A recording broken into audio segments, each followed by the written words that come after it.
Alhamdulillahi wa kafa wassalatu wassalamu ala ibadil mustafa sayyidina Muhammadin ahli sidqi wal wara. Ashhadu an la ilaha illallah wahdahu la syarika wa ashhadu anna sayyidana wa nabiyyana Muhammadan abduhu wa rasuluhu la nabiyya ba'da. Allahumma salli wa sallim wa barik ala sayyidina Muhammadin al-fatih lima ukhrika wal khatib لما سبق ناصر الحق بالحق والهادي إلى صراطك المستقيم وعلى آل حق قدره ومقداره العظيم. أما بعد يا أيها الحبيب أوصيكم وإياي بتقوى الله كما قال الله تعالى في القرآن الكريم يا أيها الذين آمنوا اتقوا الله حق تقاته ولا تموتن إلا وأنتم مسلمون. وقال الله تعالى في القرآن الكريم إنا أعطيناك الكوثر فاصطغ لربك وانحر إن شانئك هو الأبتر. صدق الله وصدق رسوله النبي الحبيب الكريم والحمد لله رب العالمين. Jamaah salat Jumat yang dimuliakan oleh Allah Subhanahu wa taala, tamunya Allah. Puji syukur mari kita aturkan kepada Ilahi Rabbi Allah Subhanahu wa ta'ala. Dialah Allah Zat yang telah memberikan kita kenikmatan. Dialah Allah Zat yang telah memberikan kita kesehatan dengan kenikmatan yang Allah berikan kepada kita. Kita dapat menghadiri suatu perintah Allah, kewajiban kita terhadap Allah, yaitu sholat Jumat bersama-sama.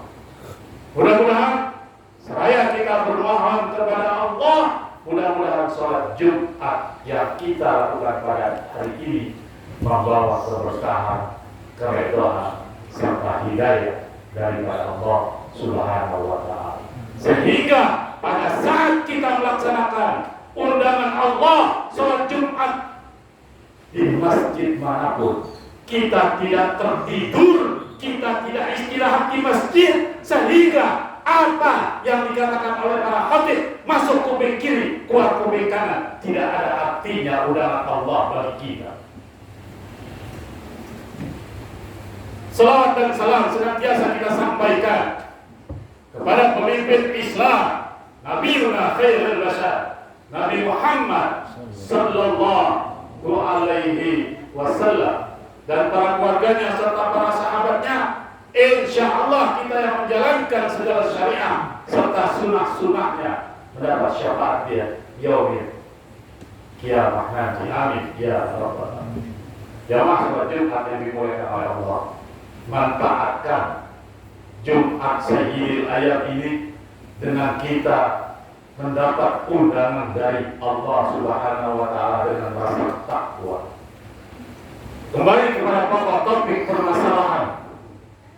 Allah Subhanahu wa ta'ala berfirman, Inna a'tayna kal kausar. Ayat ini pasti kita dengar berkumandang, baik itu imam pada saat sholat maupun pada saat sekarang ini menjelang hari raya Idul Adha. Apa makna dari ayat itu? Fasalli li rabbika wanhar. Kalau sudah sholat mengerjakan perintah Allah, kamu berkorban. Jamaah salat Jumat yang dimuliakan oleh Allah, ya Rabb, saya tidak punya uang untuk berkorban. Berkorban bukan pada hari raya Idul Adha saja. Karena Allah Subhanahu wa ta'ala berfirman, ya ayyuhalladzina amanu udkhulu fis-silmi kafah.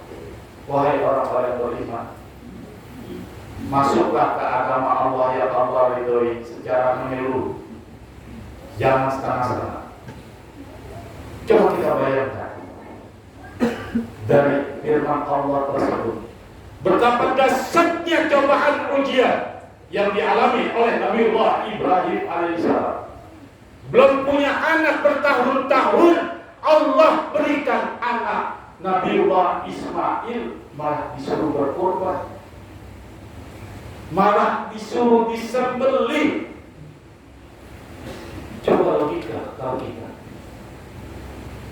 Baru dapat gaji pertama, Allah minta supaya gajinya itu diberikan ke masjid untuk berinfak. Kira-kira mau?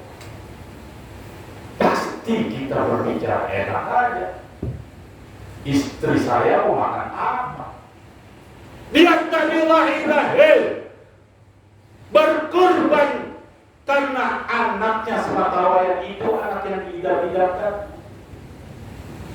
Anak yang diidam-idamkan, anak begitu tumbuh cerdas, pintar luar biasa, malah Allah perintahkan untuk berkorban. Coba kalau kita jangankan anak, harta. Apa kita mau berpikir pakai logika? Waduh. Makanya, karena umat Islam lihat masjid, lihat atasnya, lihat catnya. Dari awal saya menjadi khotib di sini, catnya tidak pernah berubah. Mana wanhar sahabat-sahabat jamaah sholat Jumat yang dimuliakan oleh Allah Subhanahu wa Ta'ala? Mana pengorbanan kamu untuk Islam? Jangan lihat yang macam-macam deh. Ini lihat rumah Allah, tempat kita wafat di sini, tempat kita sholat di sini, tempat kita dipanggil menjadi budakan Allah di sini. Masa catnya nggak pernah berubah dari tahun ke tahun? Lihat ada bocor, atapnya gerowak. Malu kita kepada Allah Subhanahu wa Ta'ala. Apa itu yang kita inginkan? Mau dapat surga oleh Allah? Mau dapatnya surga Allah hanya untuk ibadah? Enggak. Wa amilus salihah, kamu harus beramal soleh. Wa mimma razaqnahum yunfiqun, sebagian harta kamu infakkan. Jangan lihat apa-apanya. Saya tak suka dengan pengurus, masjidnya ini, masjid jangan. Wa ma umiru illa liya'budullah mukhlisina lahuddin. Tidak aku perintahkan engkau untuk beramal soleh dengan ikhlas. Jangan lihat kemana. Masjid kayaknya tak enak di padang-padang. Saya hebat. Assalamualaikum pengurus masjid. Waalaikumsalam. Ini saya memang cek. Ini saya memang berpikir. Tak enak umat Islam begitu. Masjid-masjid yang lain sudah pakai AC, ini masih kipas. Malu kita dengan adanya hari raya Idul Adha, di mana Allah Subhanahu wa Ta'ala perintahkan fasalli li rabbika wanhar.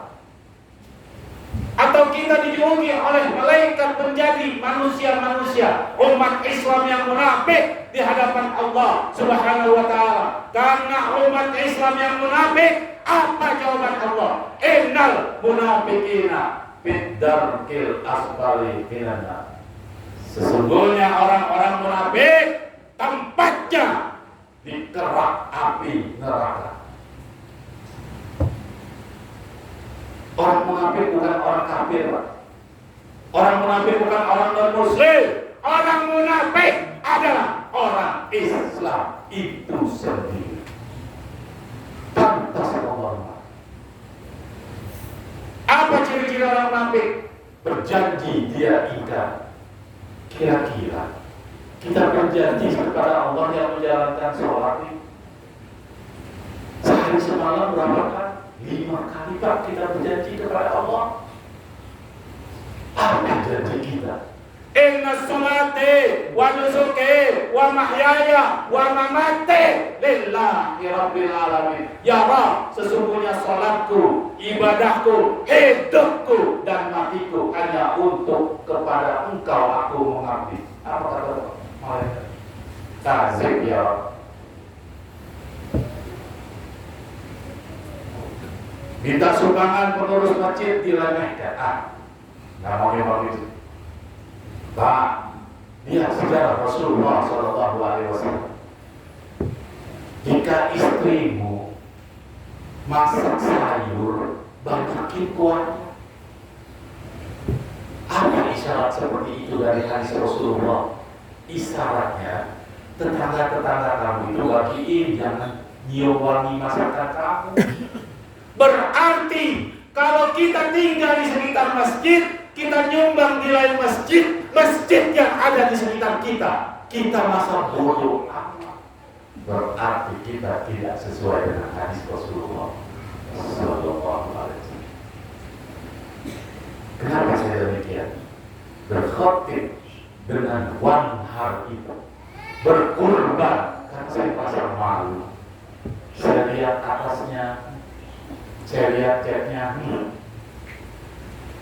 apakah ada orang kaya di sini? Apakah ada kepedulian lurah yang di depan mata itu kantor lurah? Jamaah sholat Jumat yang dimuliakan oleh Allah Subhanahu wa Ta'ala. Untuk daripada itu, dalam peringatan Hari Raya Idul Adha ini, atau Hari Raya Haji, atau Hari Raya Kurban, ambil pelajaran yang perlu kita pelajari. Ingat, umat yang bertakwa kepada Allah tak lepas dari ujian, tak lepas daripada ujian. Jangan sampai Allah menguji kita, kadar kita, iman kita masih lemah, lantas timbul fitnah kita kepada Allah. Mada aradallahu bihada masalah. Ya Allah, kenapa engkau menimpa hamba-Mu tidak kuat? Apa yang tak kuat? Nggak beriman sama Allah, nggak jalanin ibadah kepada Allah, lu merasa tak kuat. Am hasibtum hatta dakhulal jannah. Apakah engkau mengira engkau beriman mau masuk surga enggak akan diuji? Diuji, Pak. Kadar ujinya tergantung iman kita. Kalau iman kita masuk ke masjid sholat Jumat pakai baju kaos oblong, kadar imannya masih lemah. Tapi kalau ke masjid, kemudian kita pakai baju bagus, kemudian tidur, masih lemah. Tapi terkadang kita masuk ke masjid, mandi, pakai wangi-wangian, mendengarkan khotib sedang ceramah, itulah kadar iman yang akan diuji oleh Allah Subhanahu wa Ta'ala dengan ujian yang luar biasa. Ya mas, sholat Jumat ini dimulai oleh Allah dari tahun ke tahun, dari Idul Adha ke Idul Adha. Masa sih kita nggak bisa berubah iman kita? Ayo mari kita berubah. Kalau hidup kita ini dirubah oleh Allah Subhanahu wa Ta'ala. Ayo mari kita lihat kadar iman kita. Kalau kita ingin menikmati surganya Allah Subhanahu wa Ta'ala, kenikmatan Allah. Mudah-mudahan sebelum ikut Jumat kali ini membawa keberkahan kepada Allah Subhanahu wa Ta'ala, sehingga benar kata Allah, fastabiqul khairat, berlomba-lombalah kamu dalam kebaikan. Dan insya Allah dengan datangnya kita ke masjid, menjalankan amaliyah kita kepada Allah Subhanahu wa Ta'ala, bukan amaliyah syaitan, maka kita mendapat keridhaan keberkahan Allah Subhanahu wa Ta'ala. Jangan sampai haji saja ada 3 panggilan. Yang pertama panggilan Allah, yaitu balasannya surga. Yang kedua panggilan mati, pada saat dia pergi haji dia wafat di tanah suci. Yang terakhir panggilan syaitan, yaitu pulang haji, sholatnya nggak pernah, buka aurat kemana-mana, Pak, nggak pernah sholat di masjid, nggak pernah bersolawat, haji hanya untuk rekreasi. Itulah haji panggilan syaitan. Jangan juga kita dipanggil oleh Allah, diundang oleh Allah pada saat sholat Jumat, undangan Allah mulia, tapi kita lecehkan menjadi undangan syaitan. Apa undangan syaitan? Berbicara pada saat khotib sedang berkhutbah, tidur dengan pulas, kemudian tidak ada adab. Itulah sholat Jumat yang panggilan syaitan. Semoga bermanfaat. A'udzubillahi minasyaitonir rajim. Bismillahirrahmanirrahim. Wal asri innal insana lafi khusr illa alladziina aamanu wa 'amilus shalihaati wa tawassaw bil haqqi wa tawassaw bis sabr. Barakallahu li wa lakum bil Qur'anil karim. Wa nafa'ani wa iyyakum bima fihi minal ayati wa dzikril hakim. Aqulu qawli hadza wa astaghfiru li wa lakum wa lisa'iril muslimina wal muslimat wal mu'minina wal mu'minat fastaghfiru innahu huwal ghafurur rahim. Allah